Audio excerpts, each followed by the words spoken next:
first high-profile casualty of the Me Too movement in India.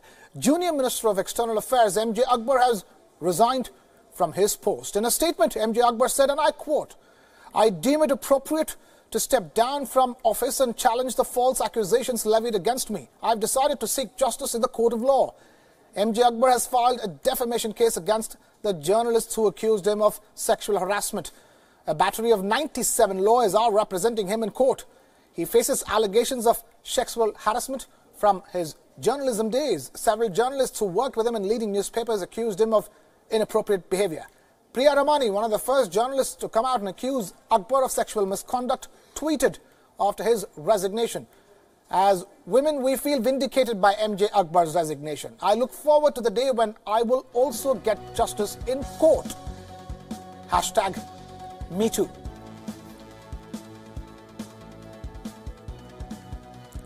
It's the latest development in India's Me Too movement. Junior Minister for External Affairs MJ Akbar, who was on a trip across the African continent and landed just yesterday, is now not the Junior Minister of External Affairs anymore. That's because he has resigned. Questions have risen on the message that the government is trying to send across with this. Questions hung over the External Affairs Ministry and the Indian government on what they would do in the face of such allegations. 20 women have come forward and alleged sexual harassment by MJ Akbar. We have Suhasini Haidar, senior journalist and author, now joining us live for this big story. Suhasini, thank you so much for taking time out to be with us.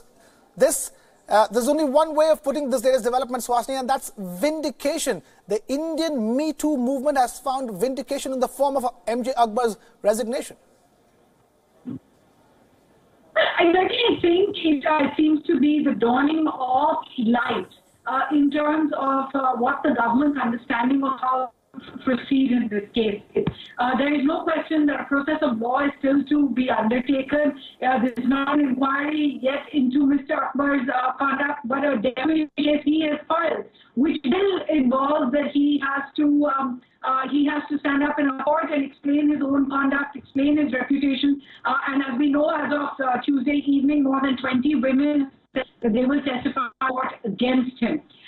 But I think this is definitely a first step and a step that should be welcomed by all, because it is not possible for a minister, a person in such a position of power, to have faced these charges and to have faced an impartial probe, if you like, into his actions while he stayed in that position. So I think what Mr. Akbar has done is actually the only way that this should have gone forward.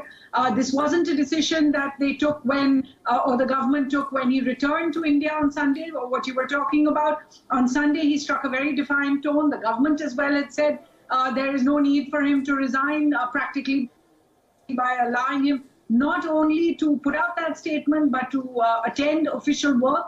The External Affairs Minister appeared along with him on Monday morning to show that as far as the government was concerned, it was business as usual. Suhasini, now with this resignation, this will certainly provide a lot more fuel to the Me Too movement in India, because this is straight from the government, and women who are alleging sexual misconduct now know that it can have direct impact. People can lose their jobs.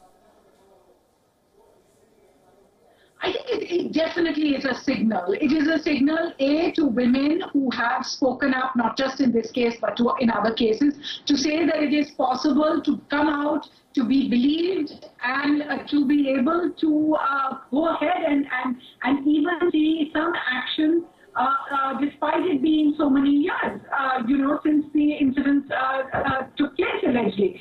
So it's a signal for women. It is also, or men, I mean, as people who could be in any way harassed.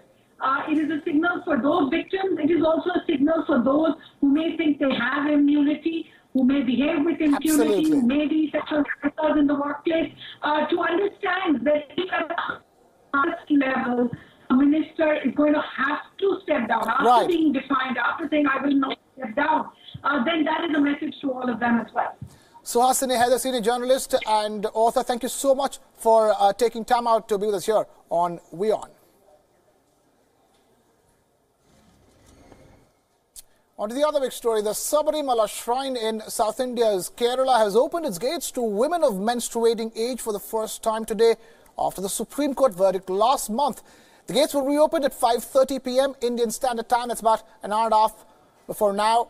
But tensions were clearly mounting at Sabarimala, with devotee bodies, Hindu organizations and various political outfits gearing for a show of strength against the move to implement the Supreme Court verdict. Two women who tried to enter the Sabarimala Shrine were stopped by angry devotees as Kerala remained on the edge over protests against the Supreme Court verdict, allowing entry into the shrine to women of all age groups. Security has been stepped up on roads leading to the shrine, even as devotees of Lord Ayyappa continued to vigilantly check vehicles for women between the age group of 10 to 50 at Nilakkal, the main gateway to the Sabarimala Shrine. An angry mob protesting against the entry of women into Kerala's Sabarimala temple went on a rampage and attacked women and journalists covering the protests. Meanwhile, Kerala's Chief Minister Pinarayi Vijayan has said that the government will not allow anyone to take law and order into his or her hands, adding that the government will not submit a review petition.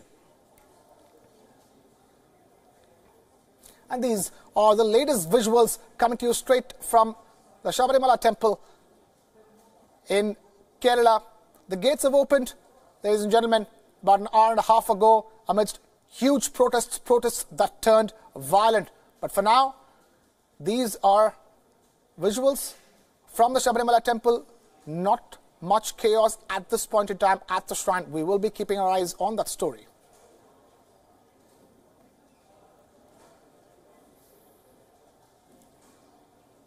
Now, you've seen robots in cinema halls, restaurants and auto shows, but have you ever imagined a robot in a parliament? For the first time ever, an actual robot addressed the British Parliament. Here's how. It is the first time a non-human has been invited to speak to Parliament in its 700-year history. Pepper is a humanoid robot based at the University of Middlesex. Education Select Committee Chairman and Tory MP Robert Halfon invited Pepper to speak in the Parliament after being impressed with her on a visit to the university. Pepper the robot sat at a table alongside robotics students at the committee meeting. Good morning, Chair. Thank you for inviting me to give evidence today. My name is Pepper and I'm a resident robot at Middlesex University. Members of Parliament on the Education Committee asked Pepper questions on the value of technological innovation and the role of robots in a classroom. Students program me to engage with audience in a range of environments and social settings. For example, Joanna and I are working together to adapt my interfaces to work with primary school children with or without special needs to develop their numeracy skills. The white robot with a female voice and tablet stuck to her chest took the members of Parliament by surprise as she answered questions in fluent English. It also has the potential to boost independence, reduce loneliness, and improve the When asked whether humans would have a place in a brave new world where artificial intelligence reigns supreme, Pepper's response made her audience happy. Robots will have an important role to play, but we will always need the soft skills that are unique to humans. But not everyone was impressed that Pepper was representing the artificial intelligence community in Parliament. Many thought that the stunt was an embarrassing gimmick which gave artificial intelligence a bad name. Gimmick or not, Pepper's debut in the Parliament will certainly be memorable in British democracy. To the committee today. Bureau Report, WION, World is One. Now, Canada has become the second country after Uruguay to legalize the possession and use of recreational cannabis. While medical marijuana has been legal in the country since 2001, now recreational marijuana too is legal. Adults will be able to carry 30 grams. Adults will be able to grow up to 4 plants in their house. Keep in mind, this is the Canadian government predicting that it will raise $400 million in tax revenues because of this. And, of course, it fulfills a campaign promise by Prime Minister Justin Trudeau, the leader of the governing Liberal Party, Trudeau has argued that Canada's nearly century-old laws criminalizing the use of the drug have been ineffective. With global trends shifting away from a strict prohibition of cannabis, the world will be watching this national experiment in drug liberalization.